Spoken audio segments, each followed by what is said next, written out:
अगर एग्ज़ाम में आपके क्वेश्चन आ जाए कि कम्युनिटी फार्मेसी क्या है, तो आपको कीवर्ड याद रखना है। कीवर्ड याद रखेंगे तो आप कोई भी आंसर लिखेंगे। तो पहला कीवर्ड है कि community pharmacy health care facility है। हेल्थ केयर का मतलब होता है हमारी स्वास्थ्य से जुड़ी फैसिलिटी के बारे में, जो अलग अलग माध्यम से हमारे पास पहुंचती है। डॉक्टर भी हमें हेल्थ केयर फैसिलिटी प्रोवाइड कराते हैं और फार्मासिस्ट भी हेल्थ केयर फैसिलिटी प्रोवाइड कराते हैं। तो फार्मासिस्ट के द्वारा जो हेल्थ केयर फैसिलिटी मरीज को दी जाती है उसे कम्युनिटी फार्मेसी कहा जाता है। इसका दूसरा कीवर्ड है कि ये हमें फार्मेसी सर्विस प्रोवाइड कराता है। यानी जो कम्युनिटी फार्मासिस्ट होते हैं वो फार्मेसी से जुड़ी सर्विस मरीज को देते हैं, जिसमें पर्ची को पढ़ करके दवाओं को देना, डोज को समझाना, दवा को किस तरह से लेना, दवा को किस तरह से रखना, ये सारी चीज़ें शामिल होती हैं। इसका तीसरा कीवर्ड है लोकल एरिया, यानी कम्युनिटी फार्मेसी की सर्विस लोकल एरिया में दी जाती है। इसका अर्थ ये हुआ कि आपका एक क्षेत्र निश्चित होता है, आपको उसी क्षेत्र में अपनी फार्मेसी की सर्विस या हेल्थ केयर फैसिलिटी की सर्विस जो कम्युनिटी फार्मेसी के अंतर्गत आती है वो देनी है। सपोज करिए कि आपका मेडिकल स्टोर जो है एक पार्टिकुलर एरिया में है, एक लोकेलिटी में है, तो आपको उसी के रेडियस में अंतर्गत अपनी फार्मेसी की सर्विस देनी है।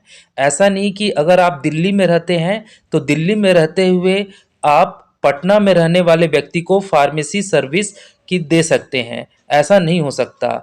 एक एरिया डिसाइड रहता है, एक स्टेट डिसाइड रहता है, एक बाउंड्री डिसाइड रहती है जहाँ तक आप कम्युनिटी फार्मेसी की सर्विस ऐसा फार्मासिस्ट मरीज को दे सकते हैं।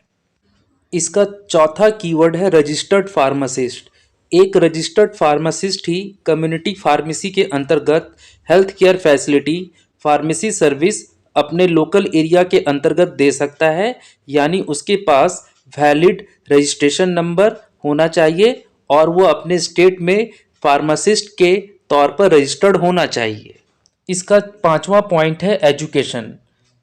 भारत में बहुत सालों से बहुत सारे ऐसे मेडिकल स्टोर हैं जिनको रजिस्ट्रेशन उनकी एजुकेशन को न देखते हुए उनके द्वारा दिए गए काम के एक्सपीरियंस के आधार पर उनको रजिस्टर्ड कर दिया गया था। लेकिन अभी हर मेडिकल स्टोर में एक रजिस्टर्ड फार्मासिस्ट जिन्होंने अपना education pharmacy council of India से मान्यता प्राप्त कॉलेज से लिया हो, वहाँ से या तो वो उन्होंने डिप्लोमा किया हो या तो डिग्री किया हो, वैसे एजुकेशन वाले व्यक्ति ही फार्मासिस्ट के पद पर काम करने लायक और कम्युनिटी फार्मेसी के तौर पर सर्विस देने के लिए लायक हैं। इसीलिए एजुकेशन यहाँ पे महत्वपूर्ण पॉइंट है। और छठा और सबसे महत्वपूर्ण पॉइंट है स्किल। अगर आपके पास एजुकेशन है, एजुकेशन के साथ साथ आपने रजिस्ट्रेशन नंबर ले लिया है, लेकिन अगर आपके पास दवा को पर्ची पढ़ने की स्किल नहीं है, आपके पास दवा को किस तरह से डिस्पेंस करना है उसकी स्किल नहीं है, दवाओं को किस तरह से रखना है उसकी स्किल नहीं है, मरीजों की काउंसलिंग कैसे करनी है उसकी स्किल नहीं है, मरीज को आपको यह बताने में कठिनाई हो रही है कि उसे डोज किस प्रकार लेना है, या किसी भी प्रकार की ऐसी समस्या जैसे कि अगर आपको बिलिंग करना नहीं आता है, या फिर आपको मरीजों को यह बताने में कठिनाई हो रही है कि दवा को आपको किस तरह से रखना है, तो ये स्किल की कमी आ जाती है जो कि कम्युनिटी फार्मासिस्ट बनने में बहुत बड़ी बाधक होती है। तो आपको ये 6 कीवर्ड याद रखने हैं जो आपको एग्जाम में लिखने हैं।